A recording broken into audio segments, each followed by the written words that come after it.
اللہ رب العزت اس ساری کائنات کے مالک ہیں اور اس ساری کائنات پر وہ پوری قدرت رکھتے ہیں۔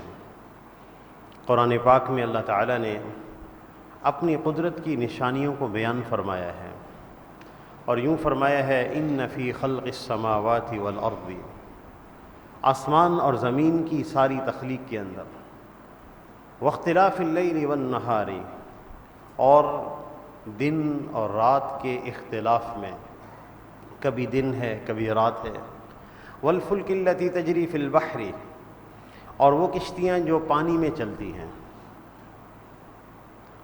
بما ينفع الناس، جس سے لوگ نفع حاصل کرتے ہیں، وما انزل اللہ من السماء من ماء، اور آسمان سے پانی کا اترنا، فاحیا به الارض بعد موتها، اس پانی کے آنے کے بعد زمین کو حیات کا ملنا، زندگی کا ملنا، وبث فیہا من کل دابہ، اور اس زمین میں مختلف مخلوقات کا پھیلنا، وتصریف الریاح، اور ہواؤں کا بدلنا، کبھی گرم ہوا کبھی ٹھنڈی ہوا، والسحاب المسخر بین السماء والارض، اور بادلوں کا مسخر ہونا آسمان اور زمین کے درمیان، بارش والے بادل، کبھی ایسے بادل جس سے حکم نہیں بارش کے برسنے کا تو وہ نہیں برستے، لآیات لقوم یعقلون، ان تمام باتوں میں سمجھ بوجھ رکھنے والوں کے لیے بڑی نشانیاں ہیں۔ تو اللہ جل شانہ کی نشانیاں ہر سو ہیں، وہ پوری قدرت رکھتے ہیں نظام عالم پر، اس لیے جس دن کو وہ فضیلت والا بنائے وہ فضیلت والا ہے، جن ایام کو وہ فضیلت والا بنائے وہ ایام فضیلت والے ہیں، جس مکان کو وہ عبادت کی جگہ بنائے تو وہ مکان عبادت کی جگہ ہے، جس مکان میں عبادت کی فضیلت کو بیان فرما دیں تو وہ فضیلت والی جگہ ہے۔ اس لیے اللہ رب العزت نے عشرہ ذی الحجہ کو فضیلت والے ایام قرار دیا ہے۔ آج 28 ذی قعدہ ہے اور اس کے بعد پھر کل 29 ذی قعدہ ہے، امکان ہے کہ مغرب کے بعد 1 ذی الحجہ ہو جائے، نہیں تو پھر اگلے دن جو ہے انشاءاللہ ذی الحجہ یقینی ہوگی۔ تو اللہ جل شانہ نے ان ایام کو فضیلت والا بنایا ہے اور قرآن پاک میں یوں فرمایا ہے والفجر ولیال عشر، قسم ہے فجر کی اور 10 راتوں کی۔ فجر سے مراد ہر دن کی فجر ہے، اور اللہ جل شانہ خود بڑے عظیم اور کبیر اور اکبر اور اعظم ہیں، تو اللہ جس چیز کی قسم کھا رہے ہیں، جن چیزوں کی وہ عظیم رب قسم کھا رہے ہیں، وہ بھی چیزیں اس قسم کی بنیاد پر بڑی اہمیت والی ہیں، بڑی عظمت والی ہیں۔ ہر دن کی صبح کیسے تمہارا رب رات کی تاریکیوں کو اپنی قدرت سے دور کرتا ہے اور صبح صادق کو طلوع کرتا ہے، کائنات عالم کو روشن کر دیتا ہے۔ اللہ جل شانہ نے خود قرآن پاک میں فرمایا بھی ہے قل ارأیتم ان جعل اللہ علیکم اللیل سرمدا الی یوم القیامۃ، یہ بتاؤ ذرا اگر تمہارا رب اس کو قیامت تک کے لیے رات ہی رات کر دے، من الہ غیر اللہ یأتیکم بضیاء، کون ہے اللہ کے علاوہ جو دن لا کر دکھائے۔ یہ نظام عالم خود کار نظام سے نہیں چل رہا ہے کہ ایک دن آتا ہے پھر رات آ جاتی ہے، ہر چیز اللہ کے حکم سے جکڑی ہوئی ہے۔ اس لیے فرمایا والفجر، قسم ہے فجر کی، خود فجر اللہ کی قدرت کی بڑی نشانیوں میں سے ہے۔ پورا نظام عالم کیسا طریقے میں ڈوبا ہوتا ہے اور پھر کیسا ساری زمین روشن ہو جاتی ہے۔ ولیال عشر، اور قسم ہے 10 راتوں کی۔ مفسرین فرماتے ہیں اس سے مراد 1 ذی الحجہ سے لے کر 10ویں ذی الحجہ تک کے ایام اور کی اللہ تعالیٰ نے قسم کھائی ہے۔ اس کی ان ایام کی فضیلت کی بے شمار حکمتیں ہیں۔ ایک حکمت یہ بیان فرماتے ہیں کہ یہ واحد ایام ہیں کہ جس کے اندر تمام ارکان اسلام کے نمونے جمع ہو گئے ہیں۔ یہ واحد ایام ہیں ایسے کہ جن کے اندر ارکان اسلام کا نمونہ جمع ہو گیا ہے۔ ارکان اسلام میں ایک شہادت ہے اللہ الہ الا اللہ، شہادت دینا رکن اسلام میں سے ہے، وہ بھی اس میں آدمی کہہ سکتے ہیں ایام کے اندر۔ نماز ارکان اسلام میں سے ہے، وہ بھی اس میں ادا کی جاتی ہے۔ روزہ فرض تو رمضان کا ہے، لیکن اس کے مشابہ نفلی روزہ رکھا جا سکتا ہے ان ایام میں، اور حج اور زکوٰۃ ان ایام میں دی جا سکتی ہے، اور حج ان ایام کی سب سے بڑی عبادت ہے، اس لیے ارکان اسلام ان ایام میں جمع ہے۔ اس لیے آپ صلی اللہ علیہ وسلم کے ارشاد ہے، ما عمل ابن آدم ما عمل احب الى اللہ ان یتعبد فیہا من 10 ذی الحجۃ، ان 10 ایام سے بڑھ کر کسی دن کا کوئی عمل اللہ کے ہاں محبوب نہیں، سب سے زیادہ فضیلت ان ایام کے اعمال کی ہے۔ یعدل صیام کل یوم بصیام سنۃ، اس کے ہر دن کا روزہ 1 سال کے روزوں کے برابر اجر رکھتا ہے۔ یکم ذی الحجہ سے لے کے 9ویں ذی الحجہ تک، اور اس کے 9ویں ذی الحجہ کے بارے میں آپ صلی اللہ علیہ وسلم نے ارشاد فرمایا، یعنی عید سے 1 دن پہلے، جس کو یوم عرفہ بھی کہتے ہیں، اس کے بارے میں آپ صلی اللہ علیہ وسلم نے ارشاد فرمایا، انی احتسب علی اللہ ان یکفر السنۃ التی بعدہ والسنۃ التی قبلہ، مجھے امید ہے کہ جو عرفہ کے دن روزہ رکھے گا، 9ویں ذی الحجہ کو روزہ رکھے گا، تو اللہ تعالیٰ اس کے 1 سال آنے والے اور 1 سال ماضی جو پیچھے گزر گیا ہے، ان 2 سالوں کے گناہ معاف فرما دیں گے۔ تو ان ایام میں روزہ بھی ہے، اور پھر ان ایام کی میں عجیب بات آپ صلی اللہ علیہ وسلم نے ارشاد فرمائی کہ وقیام کل لیلۃ منہا بقیام لیلۃ القدر، رمضان المبارک میں 1 لیلۃ القدر آتی ہے، جس کے بارے میں حدیث میں آتا ہے کہ تحروا لیلۃ القدر فی 10 الاواخر من رمضان، کہ تم لیلۃ القدر کو رمضان کے آخری 10 میں تلاش کرو۔ تو پھر 1 دن طاق رات، 1 دن جفت رات، 1 دن طاق، 1 دن جفت، تو فرمایا کہ 1 دن جاگو، 1 دن عبادت کرو، تو طاق راتوں میں اس کو تلاش کرو، لیکن اس کی ہر رات 10ویں ذی الحجہ تک اس کے بارے میں واضح کر دیا ہے، وقیام کل لیلۃ منہا بقیام لیلۃ القدر، اس کی ہر رات لیلۃ القدر کی رات کے برابر اجر رکھتی ہے۔ تو والفجر ولیال عشر، قسم ہے ان 10 دنوں کی، والشفع والوتر، اور قسم ہے جفت کی، اور قسم ہے طاق کی۔ جفت سے مراد یوم النحر ہے، 10ویں ذی الحجہ، اور طاق سے مراد عرفہ ہے، یوم عرفہ 9ویں ذی الحجہ۔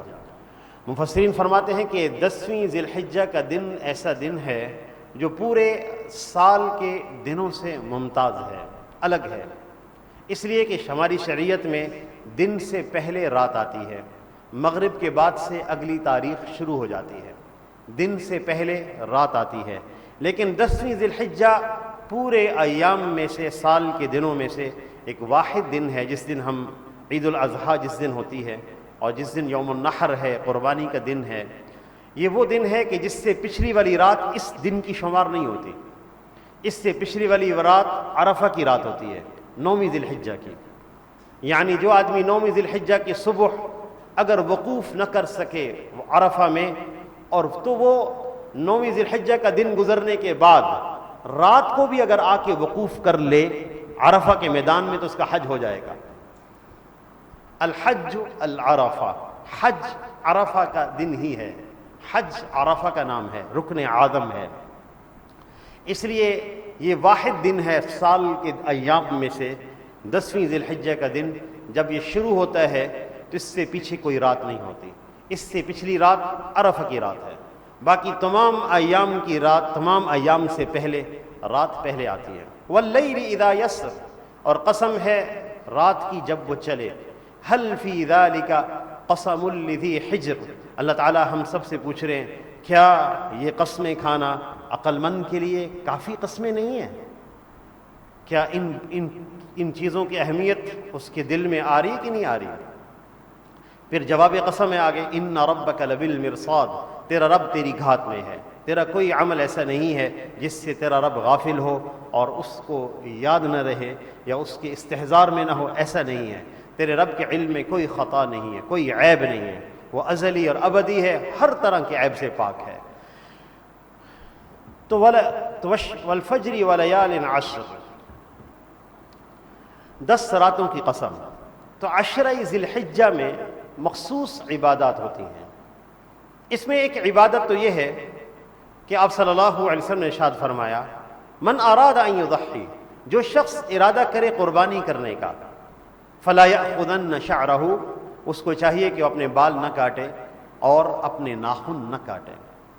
تو جو لوگ ارادہ کر رہے ہیں قربانی کرنے کا اور انہوں نے قربانی کرنی ہے، ان کی خدمت میں درخواست ہے کہ بال اور ناخن نہ کاٹیں. یکم ذی الحجہ سے قبل اس سے فارغ ہو جائیں. یکم ذی الحجہ سے لے کے 10ویں ذی الحجہ تک، قربانی تک اپنے بال اور ناخن نہ کاٹیں. اور یہ حکم مستحب ہے، اور جو اس حکم کے خلاف کرے گا تو خلاف مستحب یا خلاف سنت عمل ہوگا. اللہ اکبر. علماء نے اس کے اندر بڑی حکمتیں بیان فرمائی ہیں کہ بہت سارا مجمع، جیسے خاص طور پہ اس سال میں لوگ حج کے سفر پہ نہیں جا پا رہے، اور حج کا سفر ممنوع ہے اس وقت. وَلِلَّهِ عَلَى النَّاسِ حِجُّ الْبَيْتِ، اللہ کے لیے لوگوں پر حج کرنا فرض ہے، لیکن کس پر؟ مَنِ اسْتَطَاعَ إِلَيْهِ سَبِيلًا، جو حج کے راستے کی استطاعت رکھتا ہو. راستہ بند ہے، سفر حج نہیں ہو پا رہا، مال بھی ہے اور استعداد بھی ہے، تو حج پہ نہیں جا پا رہے، تو وہ کم از کم یہ تو کرے کہ حاجیوں جیسی مشابہت اختیار کر لے. جیسے حاجی ناخن نہیں کاٹتے، بال نہیں کاٹتے، اور احرام ایک وردی کی صورت میں پہن لیتے ہیں، اور میدان عرفہ میں جا کر اللہ کو پکارتے ہیں، اور اللہ کے سامنے ننگے سر کھڑے ہوتے ہیں، اور لبیک اللہم لبیک کا ترانہ پڑھتے ہیں. تو جو رحمت کے بادل عرفہ کے میدان میں برسیں گے، اس رحمت کے بادل میں سے کوئی حصہ ان مشابہت کرنے والوں کو بھی اللہ عطا فرما دیں گے کہ تم صرف مشابہت کرو. اللہ کے ہاں کسی چیز میں کمی نہیں. تم اگر سفر حج پہ نہیں جا سکتے تو کیا ہم تمہیں محروم کر دیں گے؟ تم صرف مشابہت اختیار کرو، بال اور ناخن نہ کاٹو. ہماری رحمت کا بادل جہاں عرفہ کے میدان میں برسے گا، اس کی ایک بدلی تمہاری پر بھی برس جائے گی.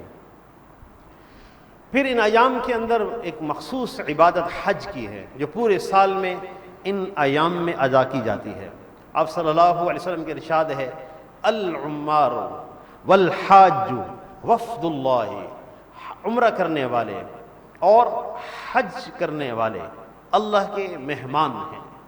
وفد وافد کی جمع ہے، وافد کہتے ہیں مہمان کو، اللہ کے مہمان ہیں. ان دعوہ اجابہ، جب وہ مانگیں گے تو اللہ پاک ان کی دعائیں قبول فرمائیں گے. وَإِنِ اسْتَغْفَرُوهُ، اور اگر وہ مغفرت مانگیں گے اللہ تعالیٰ ان کی مغفرت فرما دیں گے. تو حج جیسی عظیم و شان عبادت ان ایام میں ادا کی جاتی ہے. اور پھر کیسی مہمان نوازی ہوتی ہے اللہ کی طرف سے جب آدمی حج کا ارادہ کرتا ہے اور حج کا سفر شروع کرتا ہے. تو آپ صلی اللہ علیہ وسلم نے ارشاد فرمایا فما يرفع البعیر ولا يضع حتى الله عنها خطيئة ورفع له درجة وكتب له بها حسنة، کہ جس سواری پہ وہ سفر کرتا ہے، اس زمانے میں اونٹ کا سفر ہوتا تھا، اب تو جہاز کا سفر ہے، لیکن اجر اللہ وہی عطا فرمائیں گے کہ جب اس کی سواری قدم اٹھاتی ہے ورفع اللہ فما يرفع البعیر ولا يضع، اونٹ جو اپنا کھر اٹھاتا ہے اس پر اللہ ایک نیکی عطا فرماتے ہیں، ایک گناہ معاف کرتے ہیں، ایک درجہ بلند فرماتے ہیں. جب وہ کھر اپنا نیچے رکھتا ہے اس پر بھی اللہ ایک نیکی عطا فرماتے ہیں، ایک گناہ معاف کرتے ہیں، ایک درجہ بلند فرماتے ہیں. یہ سفر حج کا سفر ہے جو اپنے مکان سے لے کر وہاں حرم تک کے پہنچنے کا ہے. اس لیے کہ الحاج والعمار وفد اللہ، یہ اللہ کا وفد ہے. تو ایک عجیب عبادت ان ایام میں کی جاتی ہے. اللہ اکبر. اور اس عبادت میں عجیب حکمت ہے. پوری عبادت میں اللہ نے اپنی مرضی سکھائی ہے. حاجی اپنی مرضی نہیں کریں گے، اللہ کے حکم کے مطابق چلیں گے. حرم کی ایک نماز کا بدلہ 1,00,000 نمازوں کے برابر ہے. اور پھر حجر اسود اور رکن یمانی، جس کے بارے میں حدیث میں آتا ہے، حضرت عبداللہ بن عمر رضی اللہ تعالیٰ عنہ سے کسی نے پوچھا کہ آپ ان کا استعلام کیوں کرتے ہیں؟ فرمانے لگے میں نے حضور صلی اللہ علیہ وسلم سے سنا ہے جو ان کا استعلام کرتے اللہ اس کے گناہوں کو معاف فرما دیتے ہیں۔ اور حجر اسود کے بارے میں تو یہاں تک آتا ہے ید الرحمن، یہ رحمان کا ہاتھ ہے، جو آدمی اس کو چھوتا ہے گویا کہ اللہ کے ہاتھ کو چھونے والا ہے۔ اور اللہ اکبر، اور پھر صفا مروہ اللہ کے شعائر میں سے ہے، ان الصفا والمروۃ من شعائر اللہ، صفا مروہ اللہ کے شعائر میں سے ہے۔ حج اور عمرہ کرنے والے اس کے درمیان سعی کرتے ہیں۔ حضرت ابراہیم علیہ السلام حضرت ہاجرہ علیہ السلام کی یادگار ہے، یہ وہ قربانی کا سفر ہے جو حاجرہ علیہ السلام نے ان کے درمیان 7 چکر لگائے ہیں دیوانگی کی حالت میں، ایک خاص کیفیت میں۔ کبھی صفا پہ چڑھتی تھیں پانی کو تو ایک قافلے کو دیکھنے کے لیے، پھر صفا سے نیچے اترتی تھیں اپنے بچے کو دیکھتی تھیں اسماعیل علیہ السلام کو، کہیں فوت تو نہیں ہو گئے، پھر مروہ پہ چڑھتی تھیں قافلے کو دیکھنے کے لیے۔ تو 7 چکر اللہ کو بڑے پسند آئے جو اللہ کی حکم پر قربانی کرتے ہوئے لگائے جا رہے تھے، اور یہ تعلیم تھی ان ساری انسانیت کو کہ جو ہمارے حکم پہ قربانی کرے گا اس کی اللہ کے ہاں بڑی قیمت ہوتی ہے، اس قربانی کی، اس تضحیہ کی بڑی قیمت ہے۔ اللہ نے اس عمل کو قبول کیا، قیامت تک کے لیے باقی رکھا، اور صفا مروہ کو اپنے شعائر میں سے بنایا۔ تو حج جیسی عظیم الشان عبادت ان ایام میں کی جاتی ہے۔ اللہ کی عجیب شان ہے ان ایام میں کہ آدمی 1,00,000 نمازوں کا اجر حاصل کر رہا ہوتا ہے کہ 8ویں ذی الحجہ کو حکم آتا ہے کہ چلو منا کی طرف، منا کے خیموں میں رہنے لگو، منا کے خیموں میں جا کر ٹھہر جاؤ۔ بھئی یہاں پر 1,00,000 نمازوں کا اجر ہے، وہاں منا میں کیوں چلے جائیں؟ ہمارا حکم ہے بس منا کی طرف چلو، منا میں جا کر رہو۔ تو 5 نمازیں منا میں ادا کی جاتی ہیں، حرم میں 1,00,000 نمازوں کا اجر، یہ چھوڑ دو منا کے جنگل میں جا کے رہو خیموں میں اور 5 نمازیں ادا کرو، اور کوئی حکم نہیں۔ 5 نمازیں ادا کرنے کے بعد صبح فجر کے بعد زوال سے پہلے روانگی کرو، میدان عرفہ میں پہنچو۔ ایک میدان میں جا کر پہنچ کر وہاں ہمیں پکارو، میدان عرفہ، جہاں یوم عرفہ 9ویں ذی الحجہ کو ہوتا ہے اور زوال کے بعد اس کا وقت شروع ہو جاتا ہے۔ حجاج وہاں جمع ہو جاتے ہیں، خطبہ حج وہاں مسجد نمرہ میں پڑھا جاتا ہے، اور حجاج اللہ کے سامنے مانگتے ہیں۔ حدیث میں آتا ہے کہ آپ صلی اللہ علیہ وسلم کے ارشاد ہے کہ اس دن اللہ جل شانہ فرشتوں پہ فخر فرماتے ہیں، اور فرشتوں سے پوچھتے ہیں کہ یہ بندے مجھ سے کیا مانگنے آئے؟ تو فرشتے کہتے ہیں کہ یہ اپنے گناہوں سے معافی مانگ رہے ہیں، تو اللہ جل شانہ فرماتے ہیں تم گواہ رہو، اگر ان کے گناہ سمندر کی جھاگ کے برابر بھی ہوں تو میں نے معاف کر دیے، اور ان کی مغفرت بھی کر دی، اور جن کی مغفرت کی دعا انہوں نے کی ہے میں نے ان کو بھی معاف کر دیا۔ حجاج عرفہ کے میدان سے نکلتے ہیں، حکم ہوتا اب یہاں سے نکلو، اس دن عرفہ میں نہیں گئے تو حج نہیں ہوا، اور پورا سال اس میدان میں جائیں تو کوئی اجر و ثواب نہیں، اور عرفہ کا دن مکمل ہو گیا اب یہاں سے نکلو، ہمارا حکم ہے جا کر مزدلفہ میں رہو جہاں کوئی خیمہ نہیں ہے، سڑکوں پہ رات گزارو، میدان میں رات گزارو۔ کیا کریں؟ وہاں 2 نمازیں پڑھو، مغرب اور عشاء اکٹھی پڑھو، پھر کیا کریں؟ سو جاؤ۔ اللہ اکبر، مزدلفہ میں پڑھ جاؤ، آ کے مزدلفہ میں رات گزاری ہے، پھر اگلے دن صبح اٹھے چلو منا کی طرف اور جمرہ عقبہ کو جا کر کنکریاں مارو، تمہارے باپ ابراہیم علیہ السلام کی سنت ہے۔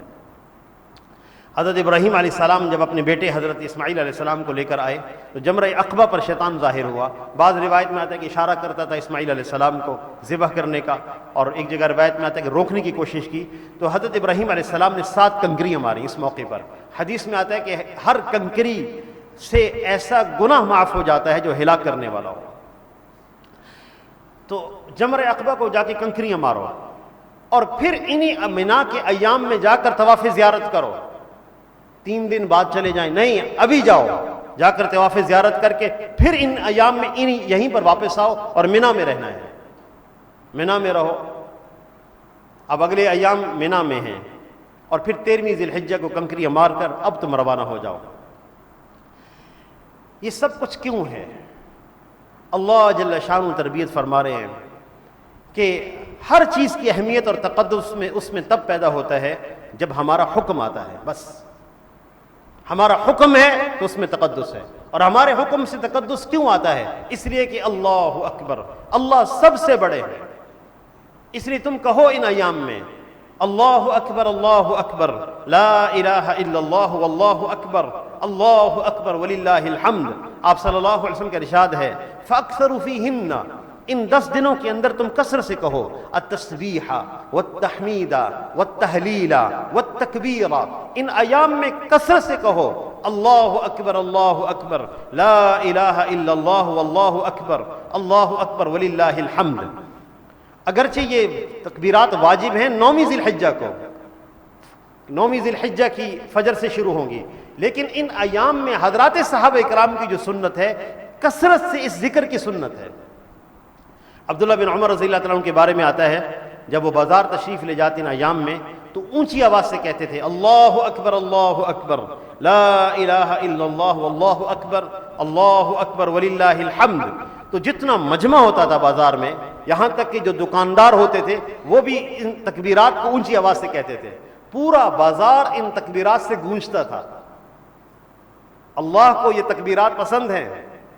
اللہ کی جلالت اور عظمت کو خوب بیان کیا جائے ان ایام کے اندر. اٹھتے بیٹھتے ہمارا ذکر ہونا چاہیے. کہیں جا رہے ہیں زبان پہ بلا اختیار جاری ہو جائے اللہ اکبر لا الہ الا اللہ واللہ اکبر وللہ الحمد. تو ان 10 ایام کے اندر اس کا اہتمام ہو. اور پھر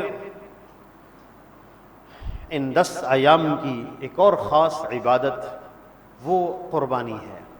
قربانی کیوں کریں؟ اتنے جانور کیوں ذبح کریں؟ اور جس سے مقصود صرف احراق دم ہے، خون بہانا، کیوں کریں؟ اللہ کا حکم ہے، بس اللہ سب سے بڑے ہیں. بہت سارے لوگوں کے ذہنوں میں سوالات، خاص طور پہ نوجوانوں کے ذہنوں میں پیدا ہونے لگ جاتے ہیں کہ ہم کسی غریب کی خدمت کیوں نہ کر دیں، کسی غریب کی مدد کیوں نہ کر دیں. یاد رکھیے گا ان یوم النحر جو 10ویں ذی الحجہ ہے، یوم النحر، اس دن کا عمل جو خون بہانے کا ہے اللہ کے نزدیک تمام اعمال میں سے افضل ترین عمل ہے. جس دن میں اللہ جس عمل کو افضل بنائے، فضیلت والا بنائے، وہ فضیلت والا ہے. اس دن جتنا چاہے کروڑوں روپے صدقہ کیا جائے، جو فضیلت قربانی کو حاصل ہے وہ کسی عمل کو فضیلت حاصل نہیں. اس لیے ایام کے لیے قربانی کی تیاری کرنا. فطیبوا بہا نفسا، آپ صلی اللہ علیہ وسلم نے فرمایا خوش دلی سے قربانی کرو، خوش دلی سے قربانی کرو. جیسے کوئی عمل کسی عمل کا عوض نہیں ہو سکتا، نماز روزے کا عوض نہیں بن سکتی، روزہ زکوٰۃ کا عوض اور بدلہ نہیں ہو سکتا، اسی طرح کسی غریب کو صدقہ کرنا یا مال دینا یہ قربانی کا بدل نہیں ہو سکتا. ہر عمل کا اپنا مقام اور اپنا وقت ہے، اس لیے اس عمل کو اس مکان اور وقت پہ کیا جائے. تو والفجر ولیال عشر، قسم ہے فجر کی اور 10 راتوں کی. والشفع والوتر، اور قسم ہے جفت کی اور طاق کی. واللیل اذا یسر، اور قسم ہے رات کی جب وہ چل پڑے. هل فی ذلک قسم لذی حجر، کیا ان قسموں میں عقل مندوں کے لیے کافی قسمیں نہیں ہیں؟ کیا ان کی سمجھنے کے لیے یہ باتیں کافی نہیں ہیں؟ تو گزارش آپ حضرات کی خدمت میں یہ ہے کہ ان ایام کے اعمال کا اہتمام ہو جائے. اچھا، ان ایام کے اندر دوسرے اعمال کا بھی اہتمام کیا جائے. رمضان گزرا، اللہ کی طرف رجوع ہوا، تعلق بڑھا، پھر شوال اور ذی قعدہ میں اگر غفلت ہو گئی ہے تو ان 10 دنوں میں واپس آؤ، اللہ کی طرف دوبارہ رجوع کرو. یہ خاص ایام جو رجوع کرنے کے شروع ہو رہے ہیں. اگر ہم ہمت کریں 3 پارے روزانہ تلاوت کریں یکم ذی الحجہ سے، تو 10ویں دن پورا ایک قرآن پاک مکمل ہو جائے گا 10 ایام میں. اگر اتنی ہمت نہیں تو تھوڑی سی تلاوت کو بڑھا لیں. نمازوں کا اہتمام، کسی نماز میں غفلت نہ ہو. گناہوں سے بچنے کا اہتمام، اس لیے کہ جب ایام فضیلت والے ہوتے ہیں تو جب اس میں گناہ کیا جائے تو وہ بھی اتنی سخت پکڑ کا باعث ہوتا ہے. ہم اللہ سے مانگے کہ 10 ایام میں ان 10 دنوں میں گناہ نہ کریں. اور جب فرما دیا کہ اس کی ہر رات لیلۃ القدر کے برابر اجر رکھتی ہے تو راتوں کا کچھ حصہ پانے کی ضرور کوشش فرمائے.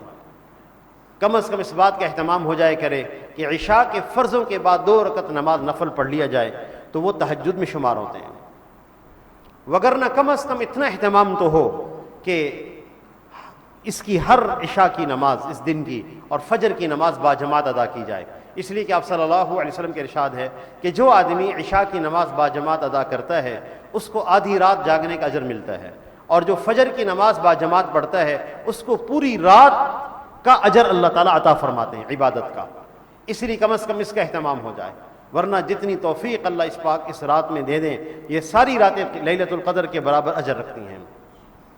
اور ان ایام کے اندر حج جیسی عبادت سے اگر ہم رک گئے ہیں اس کا مطلب ہرگز یہ نہیں ہے کہ دلوں میں اشتیاق نہ ہو اور دلوں میں طلب نہ ہو اور دلوں میں رغبت نہ ہو، ایسا ہرگز نہیں ہے۔ ہمارے دلوں میں آگ اسی طرح بھڑکنی چاہیے۔ حضرت شیخ الحدیث مولانا ذکری رحمۃ اللہ علیہ فرماتے ہیں جس دن حج کے ایام شروع ہوتے تھے تو ہمارے والد صاحب کے منہ سے بلا اختیار آہ نکل جاتی تھی، ہائے وہ حجاج کتنے خوش نصیب ہیں جو احرام باندھے ہوئے وہاں موجود ہیں، کتنے خوش نصیب لوگ ہیں جن کو وہاں موقع دیا گیا۔ دل کے اندر آہ ہونی چاہیے، درد ہونا چاہیے، کاش ہم اپنے نبی صلی اللہ علیہ وسلم کی قبر شریف روضہ مبارک کی زیارت کرتے۔ من زار قبری وجبت لہ شفاعتی، جو میری قبر کی زیارت کرے گا میری شفاعت واجب ہو جائے گی۔ من زارنی بعد موتی، جس نے میرے دنیا سے جانے کے بعد میری زیارت کی، فکأنما زارنی فی حیاتی، وہ ایسے ہے جیسے گویا میری زندگی میں میری زیارت کرنے والا ہے۔ اور مسجد نبوی شریف کی نماز، ہر نماز 50,000 نمازوں کے برابر اجر رکھتی ہے، اور ایک روایت میں آتا ہے کہ 1,000 نمازوں کے برابر اجر رکھتی ہے۔ اللہ تعالی ہمیں ان مکانات مقدسہ کی بار بار زیارت نصیب فرمائے، اور جو درمیان میں رکاوٹیں کھڑی ہو گئیں اللہ ان کو دور فرما دے۔ وآخر دعوانا ان الحمد للہ رب العالمین۔